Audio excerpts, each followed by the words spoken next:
¿Qué tal? ¿Cómo están ustedes? Bienvenidos a esta, ya no sé qué edición es, de este podcast que realizamos 4 periodistas, pero que nos falta una desde hace tiempo.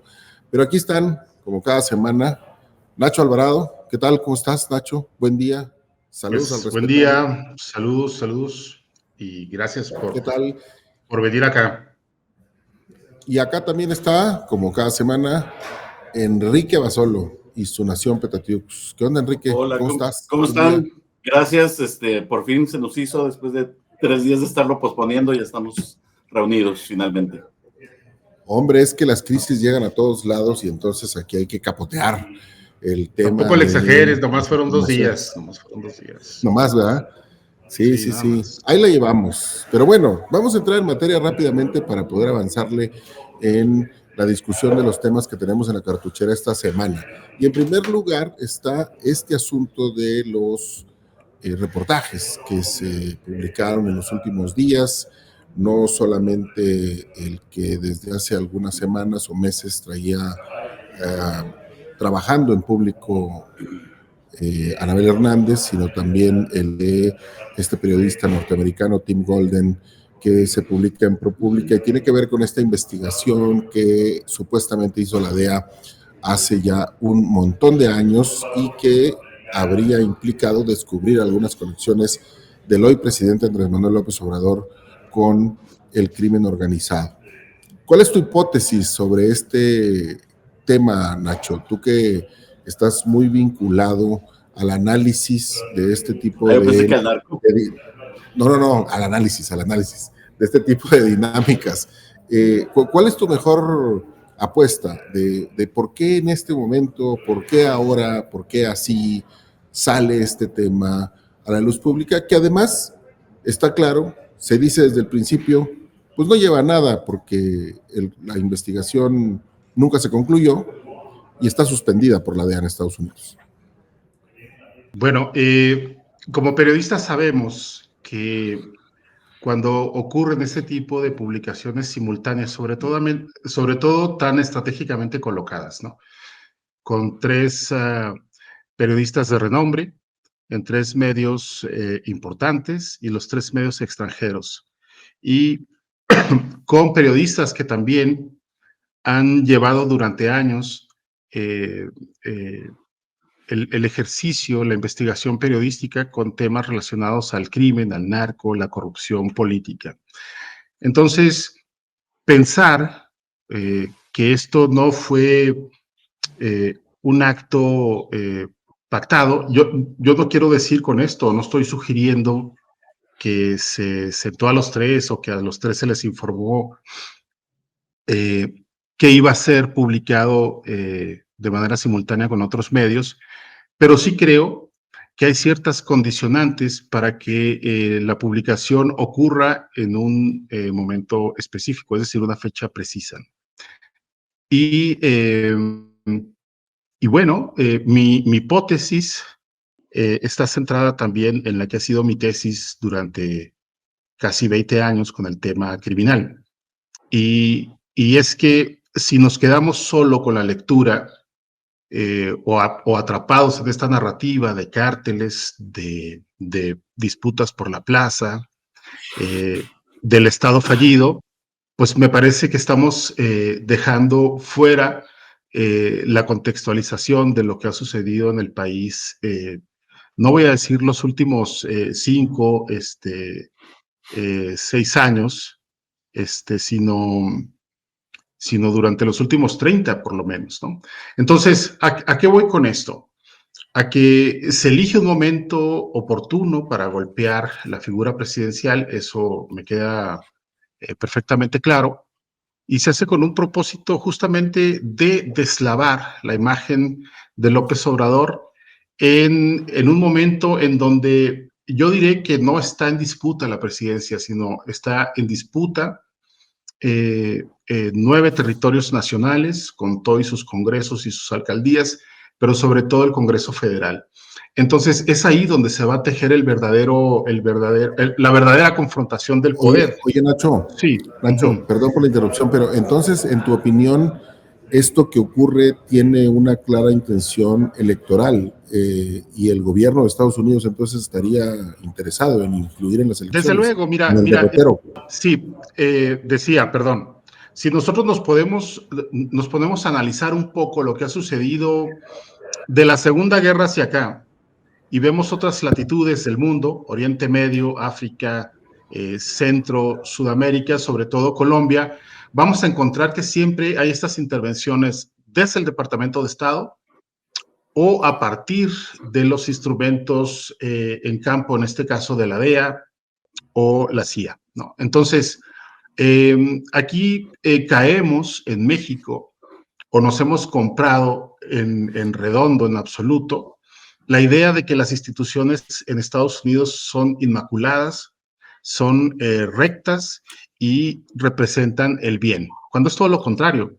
Son incluso más corruptas y asesinas que las instituciones que tenemos en México y por sobre todo son mucho más poderosas, ¿sí? Entonces,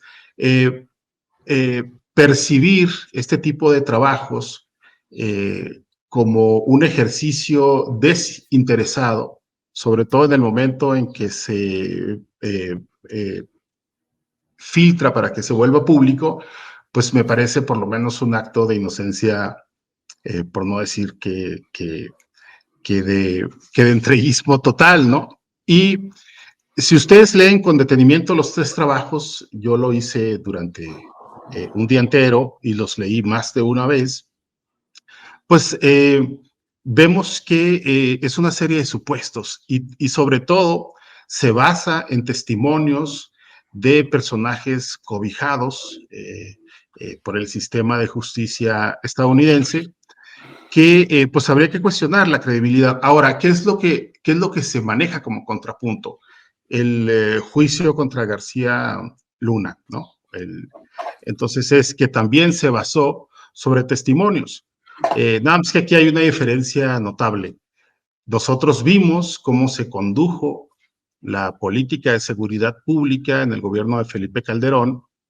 Hemos visto también cómo fue el crecimiento empresarial, digamos, en privado, entre comillas, todo eso, del propio exsecretario de Seguridad Pública y lo que pasó en ese sexenio, cuando de la nada, aparentemente de la nada, se emprende una guerra contra las estructuras del narcotráfico cuando la tasa de homicidios en México estaba más baja que nunca. Entonces, hay todo un propósito ulterior. Esto no fue ocurrencia tampoco de Felipe Calderón. Él emprende una acción o ejecuta una acción que tiene un diseño desde Washington, ¿no? Entonces, esto que vemos en México se ha visto en Colombia antes, se está viendo en Argentina después, cuando se habla de la mexicanización de Argentina, lo estamos viendo ahorita en Ecuador. Y anteriormente ya lo vimos en Oriente Medio y seguimos viendo las consecuencias, nada más que allá en vez de narcos, pues fueron terroristas, ¿no? Y bueno, yo lo que diría, y con esto cierro esta intervención, es fijémonos en los contextos que rodean la acción criminal en este país en los últimos 18 años. Y quiénes son los actores que hablan, los que critican, cómo se han convulsionado al interior los poderes fácticos de este país. Y luego ya después nos centraremos en las fallas presidenciales de este gobierno, que evidentemente no han podido revertir el fenómeno criminal y de la violencia en México, ¿no? Ya, vamos a volver a eso en un momento, pero antes me gustaría que Enrique nos pudiera decir cuál es su primera impresión, su primera lectura, cuál es su hipótesis acerca de esto que circula. Mira, gracias. Si bien las instituciones norteamericanas, desde luego, no son ninguna perita en miel, no son monjas de la caridad, no son la policía del mundo, y sí, en efecto, sería un error comprarlos como tal. Creo que también la visión de que los Estados Unidos están queriendo poner o de poner presidentes es un poco la visión posguerra o Guerra Fría, cuando traían esta agenda por la amenaza comunista y sí, en efecto, querían querían tener el control político de toda América Latina, porque pues veían que se estaba colando el comunismo por cualquier puerto del continente, ¿no? Creo que en efecto sí, la DEA hace política con sus investigaciones, no tanto con el ánimo de perjudicar o tumbar una presidencia. Sin embargo, quizás sí haya, sí puedan salir ganadores los Estados Unidos de aquí. El tono con el que ya se desechó la investigación, pues creo que tiene complacido al gobierno, así como cuando Salvador Cienfuegos también fue exonerado. Rápidamente se le entregó al gobierno mexicano la carpeta, ustedes encárguense, y pues no nos encargamos de nada, ¿verdad? Creo que lo que quiere el gobierno norteamericano sí es quizás presionar al gobierno mexicano para que se encargue con mayor energía del tema migratorio, es decir, quieren que sigamos siendo el cancerbero entre América del Sur y los Estados Unidos. Oye, Enrique, pero entonces, en tu opinión, el asunto sí tiene un trasfondo político, pero tiene más que ver con la campaña de Estados Unidos que con la nuestra. Yo creo que sí. Yo creo que Estados Unidos, digo, no veo la manera en que a estas alturas pueda poner o deponer presidentes, pero sí sacar ventajas políticas, sí. Y de cara a las elecciones gringas, pues sí, también parece que hay cierta oportunidad. Ya, oye Nacho, a ver, déjame regresar contigo y con esta explicación que nos dabas ahorita. Es porque parece que luego, cuando escuchamos este tipo de cosas, hay dos tipos de políticos mexicanos, aquellos a los que sí hay que creerles siempre y aquellos a los que no hay que creerles nunca.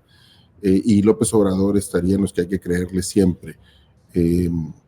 ¿No te parece que es un poco maniqueo este asunto de que cuando se trata de la oposición o de los otros partidos, del PRI, del PAN, de los demás, entonces sí le damos peso, le damos credibilidad, prestamos oídos a las cosas que dicen los testigos protegidos, pero cuando se trata de López Obrador no, porque él no puede ser capaz de esas cosas? No, en lo absoluto. De hecho, alguna vez en una reunión de amigos yo comenté que hay que temerle más a un personaje como López Obrador, que es capaz de mentirte viéndote a los ojos. No se trata aquí de creer o no creer, sino de tener como un campo de visión un poco más amplio. López Obrador lo que hizo, bueno, ok, él estuvo en campaña prometiendo una serie de cosas que a final de cuentas no cumple. Pero lo que sí hizo, por lo menos en el discurso, así lo manifiesta de manera reiterada, es frenar la manera en que se utilizaban las Fuerzas Armadas y la seguridad pública federal en los sexenios previos, ¿sí? Al hacerlo, porque hay que entender también que la violencia, el crimen, genera por sí misma otra industria muy lucrativa, billonaria. Y de esos círculos de violencia y crimen, pues también se sirvieron, si no es que se siguen sirviendo, pues algunos mandos militares y desde luego las agencias de seguridad, sean municipales o estatales, de este país, ¿no? Y por encima de ellos hay otros intereses que se mueven, que son los que incumben a los políticos y a los empresarios. Entonces, cuando se tiene todo este universo y uno comienza a atar los hilos, va a comprender en parte de cómo se han suscitado esos círculos de la violencia en cada región, ¿sí? Coincidentemente, cuando comienzan estas supuestas disputas entre los cárteles de la droga, que no estoy diciendo que no sean reales y que no existen, sino es más bien a partir de qué y dónde se escenifican, ¿sí? Y es en regiones que estaban predeterminadas para dotarlas de infraestructura, de megaestructuras, ya sea ferroviarias, carreteras, portuarias, ¿no? De grandes almacenamientos, de refinerías, en fin, y también de aquellos territorios que son ricos en hidrocarburos y minerales. Entonces, se utiliza, mira, siempre se han conducido grupos paramilitares y mercenarios en los últimos 18, 17 años, pero a ellos no se les menciona. Hay una deserción enorme de elementos castrenses que una buena parte de ellos terminaron nutriendo estos ejércitos civiles e ilegales, que son los que se pueden ver por medio territorio nacional. Entonces, cuando López Obrador sale, siendo presidente electo, de aquella reunión con la cúpula militar y anuncia que el ejército se mantiene en las calles y también que va a haber una Guardia Nacional dependiente de la defensa, y no ha querido revelar hasta ahorita qué fue lo que se trató allí, pero cuando te enteras ya siendo jefe del Ejecutivo de los pormenores y de las condiciones reales de la violencia en este país, pues me parece que no te queda más opción que valerte de la institución que es la que puede permitirte, uno, estabilidad de gobierno, y dos, que esto no se te desborde más allá de lo que ya ha pasado, ¿no? Entonces, ¿le crees a López Obrador o le creo a López Obrador? No, yo no, pero lo que dice en contrario también es absolutamente cierto, ¿no?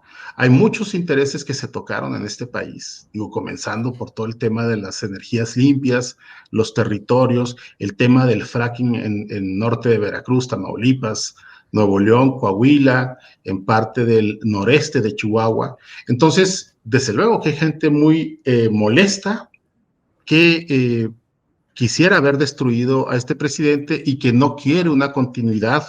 Y no estoy diciendo que sea mala o buena, simple y sencillamente me parece que López Obrador en lo que sí fue o ha sido muy concreto es en partir las aguas y estás con melón o estás con sandía, ¿no?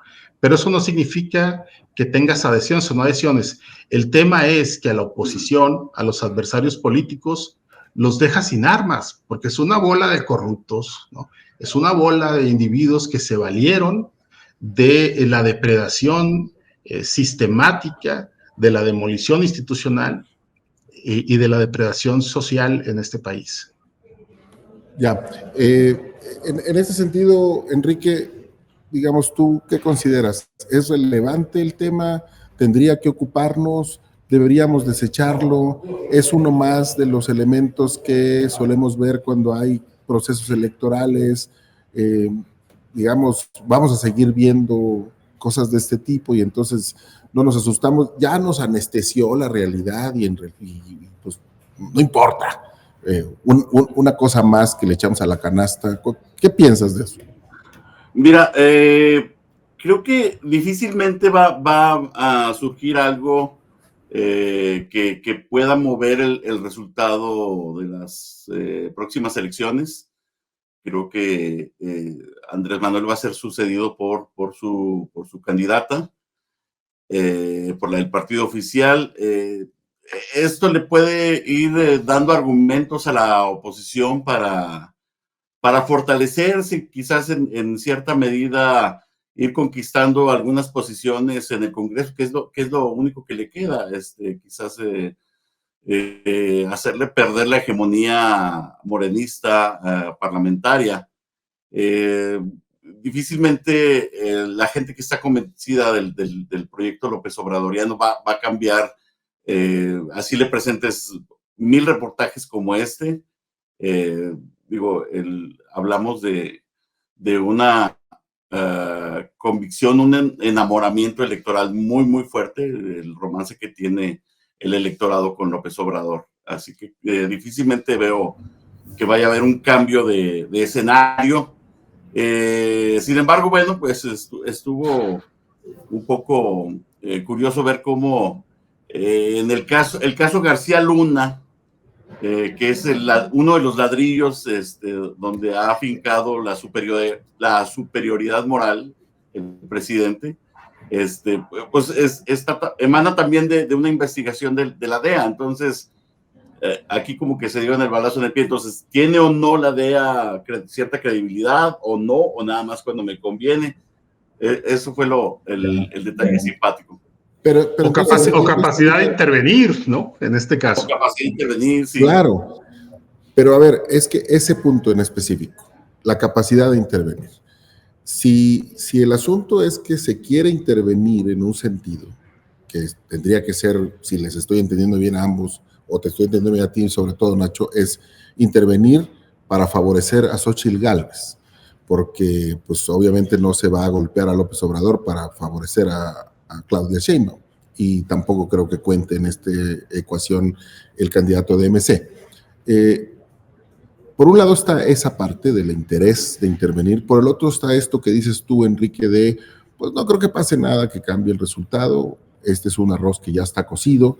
Entonces, si poco cuenta lo que pueda ocurrir de aquí al 2 de junio, entonces, ¿por qué hay tanta pasión de parte de los actores relevantes, en particular el presidente, por hacerse presente en el proceso electoral? Entre otras cosas, por ejemplo, enviando esta semana un paquete de reformas al Congreso de la Unión para transformar un montón de cosas, algo que no se estila en la política mexicana, porque ese tipo de reformas se hacen al inicio de una administración y no al final.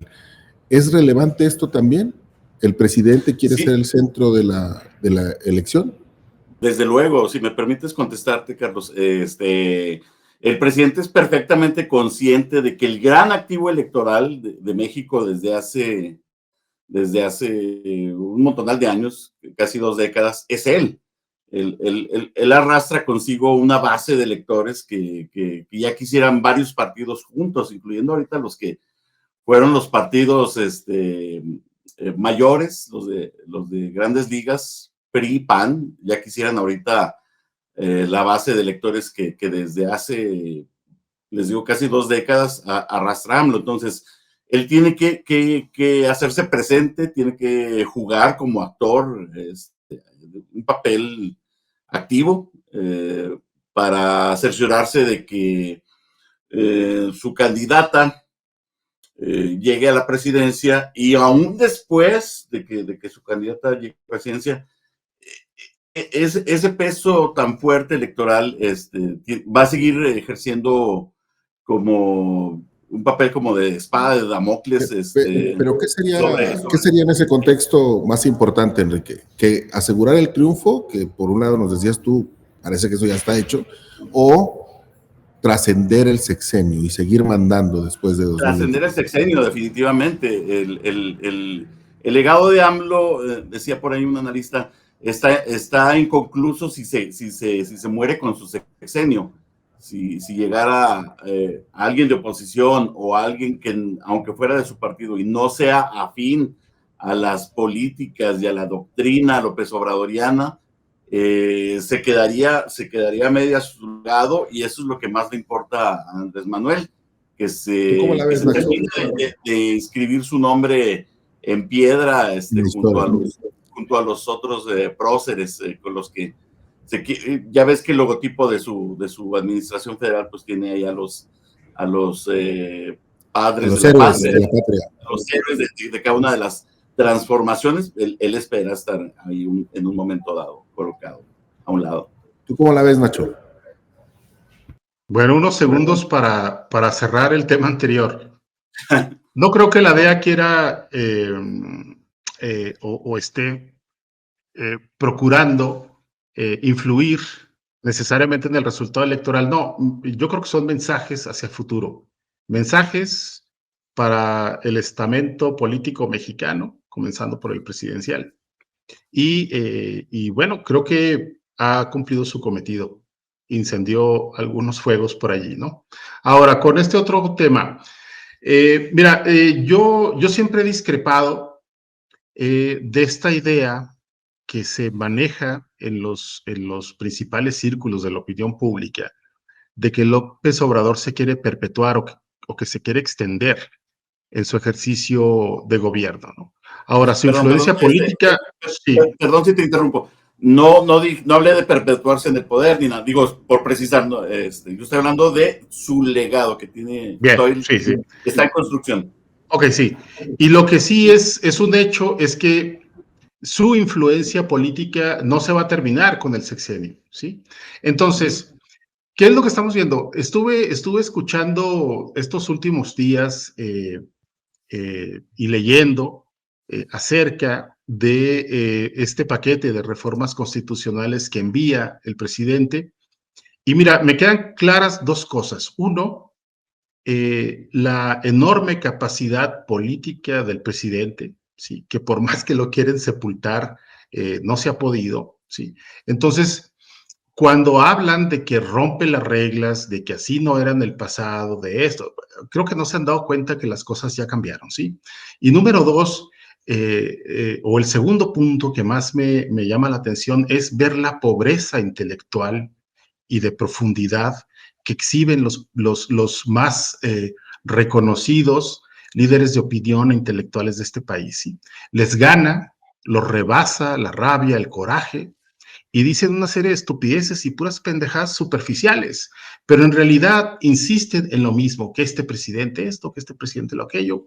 Y bueno, no estoy con ello haciendo una defensa de López Obrador, simplemente estoy señalando dos cosas que son evidentes, ¿no? Entonces ahora, me parece que lo que deja López Obrador aquí, más allá de una atadura a la campaña política que va a tener Claudia Sheinbaum, o a si se aprueban o no se aprueba este paquete de reformas, que son 20, me parece que lo que deja es una pieza para el debate que sin duda va a enmarcar y o sea, va a obligar a entrarle al debate en las campañas políticas, les está despojando de cualquier agenda profunda que pueda manejarse desde la oposición y también a futuro, así como hablaba ahorita de los mensajes de la DEA, creo que la idea o el hecho que va a prevalecer es un debate mucho más, esperaría, pensante, más profundo en la próxima legislatura, ¿no? Entonces,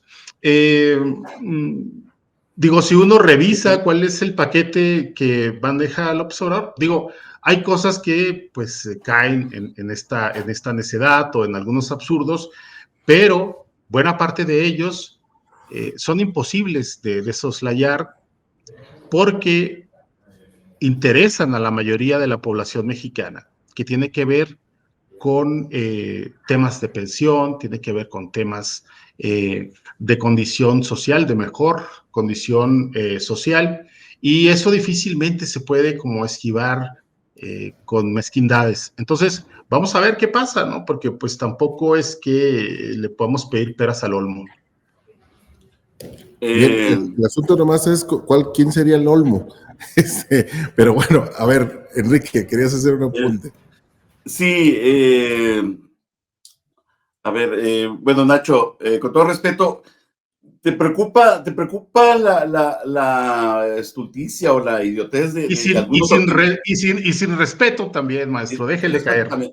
Ok, de muchos opinadores que a veces pecan pues sí, de insustanciales o de brutos o de viscerales, pero es más preocupante también este paquete de reformas que también parecen emanadas de la víscera, es decir, hay cosas que son simplemente insostenibles y creo que nace muerto este paquete de reformas. Creo que muchas van a ser rechazadas por la oposición, que ya fijó algo de postura, y otras van a caer por su propio peso, aunque finalmente tenga que ser la Corte la que tenga que rebotarla. No sé si ese sea el proceso, Carlos, pero algo así creo que es, ¿no? A ver, déjenme hacerles una pregunta a los dos y les pediría que se tomaran 30 segundos cada uno para contestarla. ¿Es relevante o no el momento en el cual lo presenta? No son reformas que debería haber presentado el presidente al principio de su mandato. ¿No es esto solamente un asunto meramente electoral, Nacho? No, es totalmente electoral, pues ya lo dijo el propio presidente, y me parece que este es el momento oportuno. Ahora, hace un momento hablé con una legisladora de Morena, que es una chucha cuerera en materia laboral, y pues, pues lo que están diciendo básicamente es, ojalá que Dios no permita que la oposición vote a favor de la reforma de pensiones, por ejemplo, porque no hay dinero Ya lo dijeron que para sí, sostener. ¿no? Ya dijeron que sí. Bueno, sí, pero a lo que voy es que son trampas políticas y desde luego es toda la mano del presidente para imponer la agenda del manejo político electoral. Misma pregunta, Enrique. Claro que hay un oportunismo político electoral en presentar ahorita el paquete de reformas. Y hay cierta urgencia, digo, por consolidar algunas cosas que son esenciales para su proyecto. Una de ellas es reducir a un mínimo las condiciones para que un referéndum de revocación sea vinculante.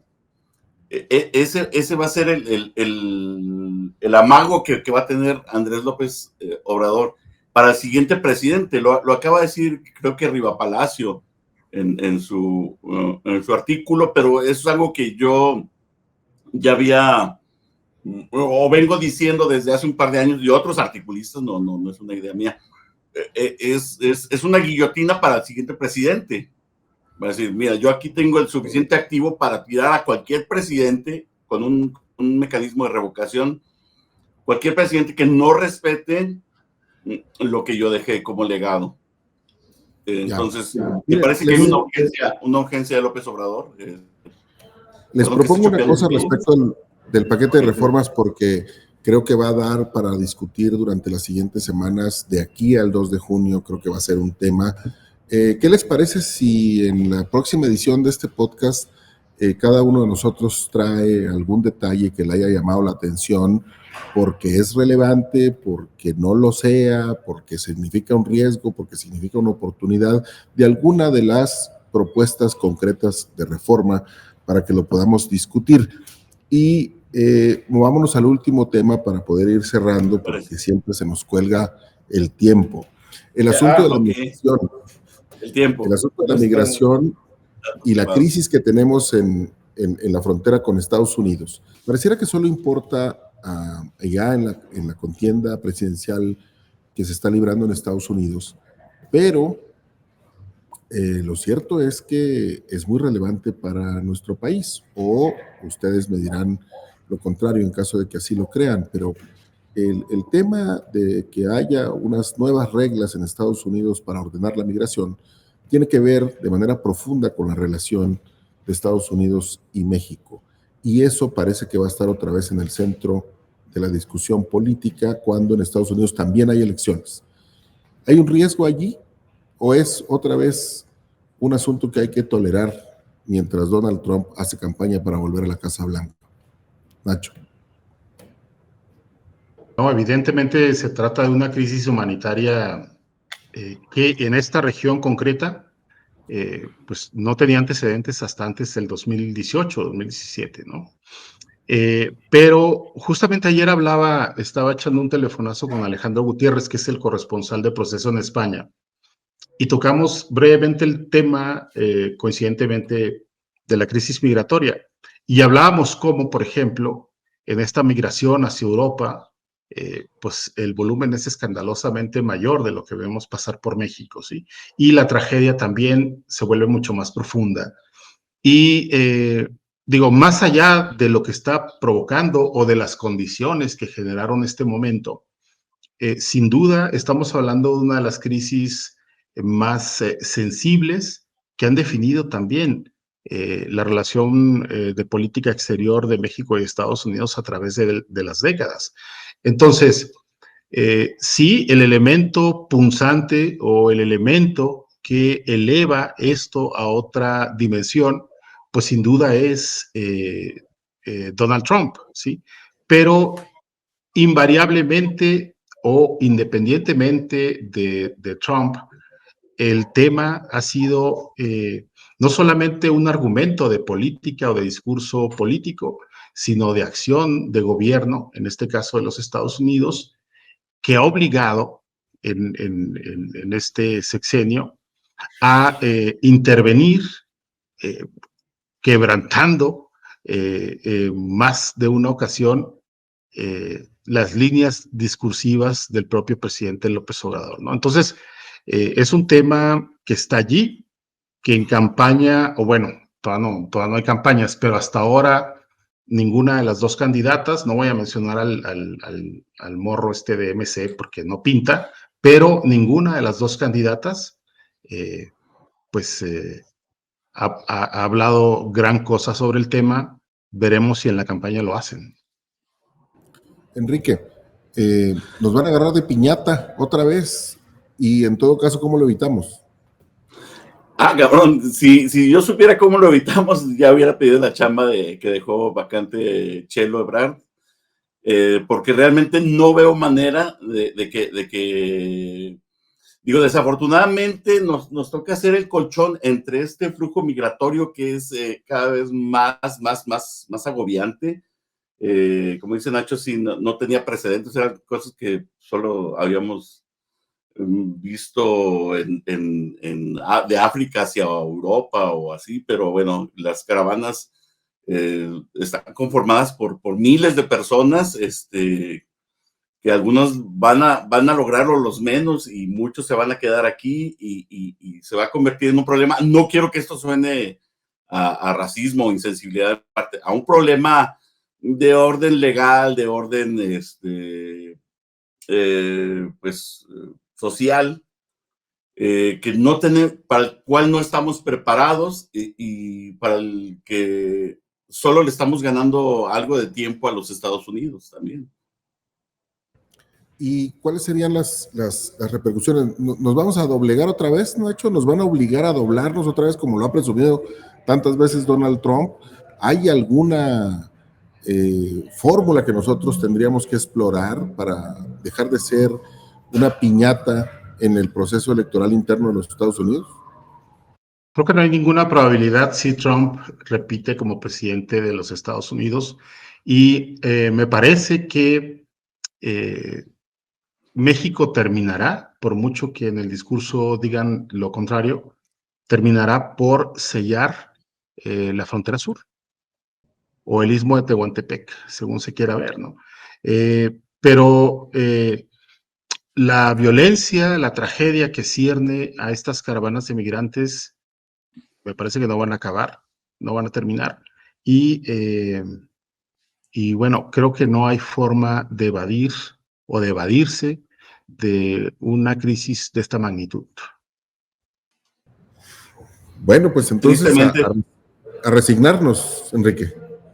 Creo que sí, creo que estamos entre la espada y la pared, o sea, literalmente, la única salida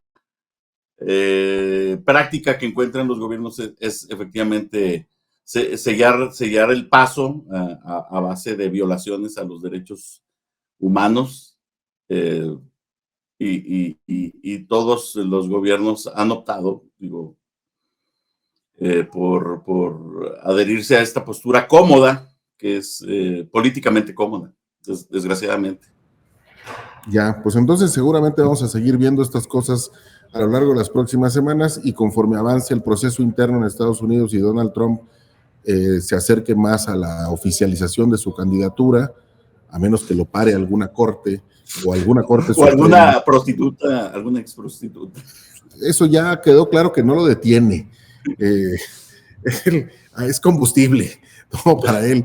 Entonces, pues se ve difícil, lo seguiremos viendo y lo seguiremos reseñando. Por lo pronto, le agradecemos a usted, a ustedes, a quienes están allá del otro lado, que nos hayan hecho el favor de acompañarnos en esta ocasión, y por acá nos veremos la próxima semana. Muchas gracias, Nacho, desde la Ciudad de México.